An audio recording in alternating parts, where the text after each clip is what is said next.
बिस्मिल्लाहिर्रहमानिर्रहीम। Welcome back to Anish lectures. ये recursion का लेक्चर नंबर 4 पार्ट 2 है और इसके अंदर जो रह गया था वो मैं आपको एक्सप्लेन करूँगी। चलिए स्टार्ट करते हैं।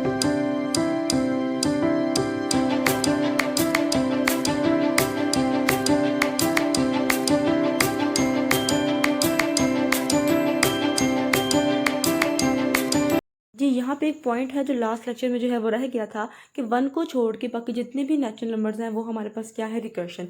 और वन क्या है, बेस वैल्यू। अब इस बात का प्रूफ क्या है कि वन बेस वैल्यू है। देखिए हमने क्या बात की थी बेस वैल्यू की डेफिनेशन के अंदर, कि ऐसी तमाम टर्म्स जिसको हम स्मॉलेस्ट वर्जन के जरिए एक्सप्रेस नहीं कर सकते उनको हम बेस वैल्यू कहते हैं, और जिनको हम एक्सप्रेस कर सकते हैं उनको हम रिकर्शन कहते हैं। ठीक है, अब देखिए यहाँ पे हमने जो स्मॉलेस्ट वर्जन बनाई है वो क्या बनाई है, k+1। तो यहाँ पे हम किस चीज़ को k एज्यूम करेंगे कि उसके अंदर हम 1 प्लस करें तो हमारे पास 1 आंसर आए। ऐसा तो हमारे पास कोई भी नंबर नहीं है जिसमें हम 1 प्लस करेंगे तो 1 आएगा। इसका मतलब 1 जो है उसको हम एक्सप्रेस नहीं कर सकते इन स्मॉलर वर्जन। तो ये क्या है, हमारे पास बेस वैल्यू, जबकि बाकी तमाम नेचुरल नंबर्स हैं वो क्या है, रिकर्शन। क्योंकि हम बता सकते हैं कि हमने 3 में 1 प्लस किया तो 4 आया, एटसेट्रा।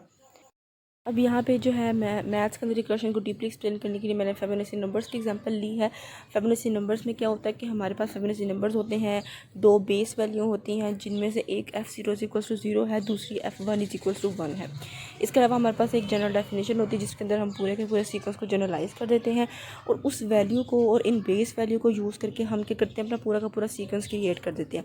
जो सीक्वेंस क्रिएट होता है, जो हमारे पास आउटपुट आती है, उनको हम रिकर्शन कहते हैं।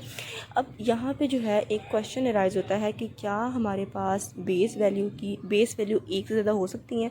तो हाँ जी, एक से ज़्यादा वैल्यूज़ हो सकती हैं। क्यों? क्योंकि ये डिपेंड करता है हमारे जो फार्मूला हमने क्रिएट किया होता है उसके ऊपर, कि उस फार्मूले पे डिपेंड करता है कि हमें कितनी वैल्यूज़ चाहिए, फिर उतनी हमारे पास बेस वैल्यू होनी चाहिए, ताकि जब उनको हम पुट करें अपने फार्मूले के अंदर तो हमारा जो रिकर्शन का प्रोसेस है वो आगे प्रोसीड करे। अब यहाँ पे हमें n-1 n-2 चाहिए। ठीक है, अब हम देखें यहाँ पे n-1 क्या होता है, n-2 का। देखिए अगर हमारे पास कोई भी n नंबर है, हमने fn फाइंड करना है, तो उसमें से एक नंबर कम जो होगा उस फंक्शन की वैल्यू भी मौजूद होनी चाहिए, और उसमें से दो नंबर कम जो होगा उस फंक्शन की वैल्यू भी मौजूद होनी चाहिए। अब यहाँ पे मैंने एग्जांपल ली है f10 की। अब f10 जो है हम फर्ज कर लेते हैं, यहाँ पे n जो है वो 10 है, हमने f10 फाइंड करना है। अब हमें क्या चाहिए, n-1, मतलब 10 में से एक नंबर कम f9 की वैल्यू भी चाहिए। तो f9 की वैल्यू भी हमारे पास होनी चाहिए। उसके अलावा n-2, 10 में से दो नंबर कम f जो है उसकी वैल्यू भी होनी चाहिए, f8 की वैल्यू भी होनी चाहिए।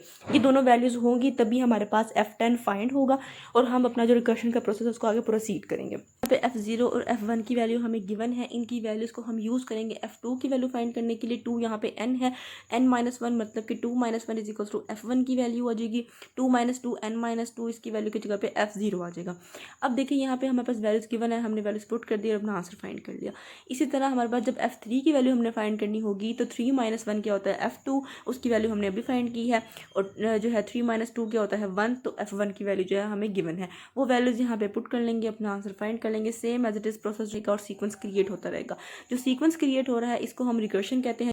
f1 f0 हमारे पास बेस वैल्यू है, और जो ये डेफिनेशन है ये हमारे पास फिबोनाची नंबर्स को रिकर्सिवली फाइंड करने की डेफिनेशन है। शुक्रिया।